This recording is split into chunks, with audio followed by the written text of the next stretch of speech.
Oh, goody. All right, what's going on, everybody? Zombies here again, and today we're back with another Marvel Snap video. So today we are going over today's new card release, the Blob. Blob is a Series 5 card, 6 cost, 4 power that reads, on reveal, merge your deck into this and gain its total power. Ongoing, can't be moved. So, interesting card here. Obviously, the first thing that comes to mind to many players is, hey, we finally have a Darkhawk counter, right? You delete your deck here, and then Darkhawk will have 0 power. This will have a lot of power. Definitely an interesting design. Worth noting some specifics here. Merging is not destroying. So let's say you have a null out, or maybe you're trying to get Blob out before null. It's not going to make your null any bigger. Also, null will not be adding to the Blob's power.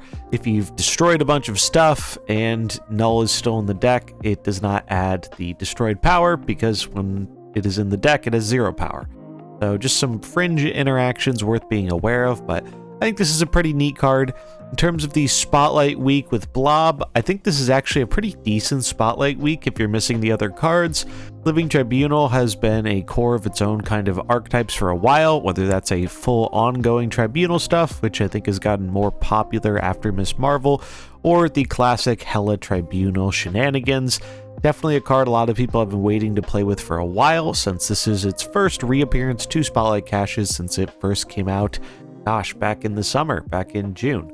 So nice, people are going to have a chance to pick up this card. And then we have the newly buffed Ravonna, who has been much better in her new form than she was at release, or even when she was buffed to a 2-1. 2-3 is now a really good stat line for this card, and it sees a decent amount of play. It feels pretty good. So if you're missing all 3 of these cards, I think this is kind of a slam dunk week if they interest you. They all kind of support different archetypes, so if your goal is playing a bunch of different decks, I think this is a really good week. Now, for me personally, I'm going to be holding out a little bit on the Blob. I think it's really fun, but I already own the 2 cards in this week, so I'm gonna sit back and see how Blob ends up doing in the first handful of hours before I decide if he's going to be worth my tokens.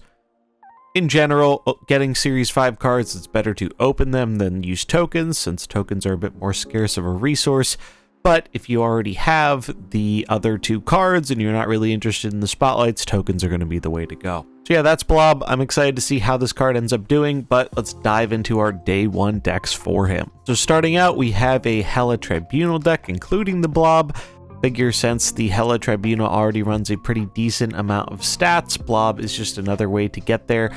I think he's also just kind of a good backup plan sometimes. In those games where we aren't going for the Hela plan, our deck has a good amount of stats, so maybe we can just get out the Living Tribunal, whether that's on turn 6 or cheating out early with something like Jubilee or copying with Iron Lad, and then using the Blob to get a ton of power out of our deck with cards we might not be able to get into play otherwise, like Infinite. This version of Hela has always been a bit of a glass cannon, but it's really fun when it works. You will just have to be a little bit mindful of Alios running around, as getting the MODOK Hela combo behind Invisible Woman is now a little bit trickier than it was before the recent Alioth change. But yeah, other than that, pretty standard list here. I think Blob is definitely more of a backup plan, but it's nice to be able to get some value out of cards that are left in our deck to hopefully get enough power post Hela or post Tribunal to win the game. Then we have a ramp list. So ramp is the place I think this card is going to end up succeeding the most, as Blob can be used essentially kind of like another Black Panther, where we get a really big thing and then we double it up with Arnim Zola as a way to potentially win the game. Ramp has kind of fallen out of the spotlight for a while now. I haven't seen very many ramp lists, but they do benefit from the fact that we can run a lot of high power cards that generally work well, and we also are able to cheat Blob out as early as turn 5, so we can use another card to close the game. Sandman felt like a pretty natural inclusion here, as I think it can help deal with some of the decks that are really popular right now, particularly the Werewolf by Night stuff, where the opponents are trying to play a lot of cheap on-reveal cards. If you can get that Sandman down on turn 4 with either Electro or Wave, you can really kind of slow them down a lot. This is also true with the Darkhawk decks, since a lot of these Werewolf decks are Darkhawk decks, and that way if they're only playing 1 card a turn, if they invest into getting their Darkhawk down, and then not only do we play a Blob that gets really big, but it completely nukes their Darkhawk, seems like a pretty solid way to win the game against those style of decks. We are trying out Arrow here after her recent change with being buffed to a 5/9 and the changes to her move ability kind of depending on priority. Even though the card is a bit different, I've found some decent success with it recently, so Panther gets the include here since now we have two ways we can combo things with Zola, and Zola is just generally kind of good in decks like this where even if we don't get our Panther or our Blob, hitting Dr. Doom, Magneto, even Arrow can be fairly effective with Zola. And then the classic Doom, Odin, Magneto trio, these have decent stats so they can pump up our Blob if they're still in the deck, and just provide us decent ways to win the game through Sandman while going wide. Then we have our more experimental brew of the bunch, and that is a Thanos Destroy with Blob. So the idea here is Thanos has a bigger deck than most other decks because of the Infinity Stones. So in theory, Blob will end up getting bigger. Other than that, we just run pretty much all the core Destroy cards. Destroy Thanos has never been the premier version of Thanos, and I don't think that's set to change here, but I do think it is a fun way to mess around with the card and just kind of works fairly well with what the Thanos Destroy shell is trying to do, while also giving it a bit of a leg up in the Darkhawk matchup, which has traditionally been kind of tricky for Thanos. We are running Shang-Chi here as a way to deal with big opponents' threats.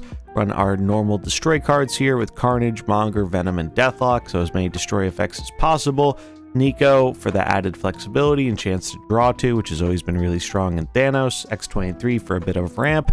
Wave for that same reason, so we can hopefully ramp out a Null early, or a Thanos, or a Blob, and then just play the rest of the cards we have remaining. Don't think it's going to be the strongest deck of the bunch, but I think at the very least it should be a lot of fun.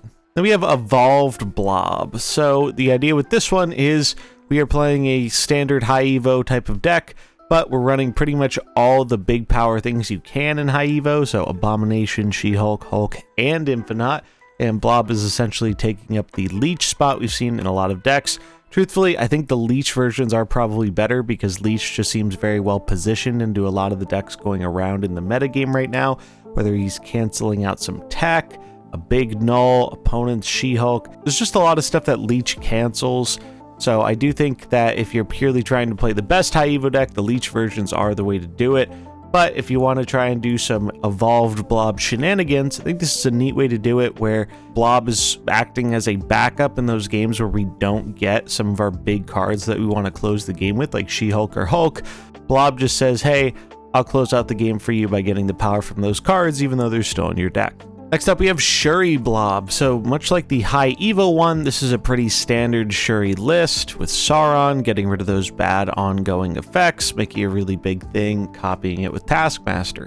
Blob is nice here because, much like with the other deck, he's really just a backup for those games where we don't find the Taskmaster, or maybe we just have a lot of our high static cards left in our deck towards the end of the game, so he can be a really big threat, and I think that adds some nice consistency to this list and gives it a bit of a better backup plan in those games where not everything goes how you want it to, as when things do line up, you still get to do just the powerful Shuri stuff. We are including She-Hulk here, not only because it can make Blob bigger, but I do think that the classic combo of Shuri and a skip She-Hulk Taskmaster is kind of underrated now that She-Hulk is back to 10 power, so figure that is something that is worth messing around with, especially that there is now a bit less Alioth in the game, and people are running more reactive tech cards. This allows us to often throw priority, so we don't have to worry about any rogue Shang-Chi's coming down and ruining our fun. And then the last deck here is Blob Knight. So this is a Black Knight deck. Black Knight has been quite impressive recently,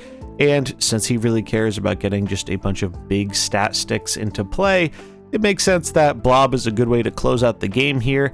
We also have just kind of the Shuri package, since we can go Shuri into a big 5-drop like Arrow or Red Skull, close out with Taskmaster in those games where we don't get Black Knight. But we also have the potential of using Black Knight, discarding a big thing like our Magneto or our Infinite, even Red Skull, getting that down, and then using Blob to close out the game. Obviously, you do have to be a little bit mindful with this, as Blob isn't a card you really want to be discarding off your Sif.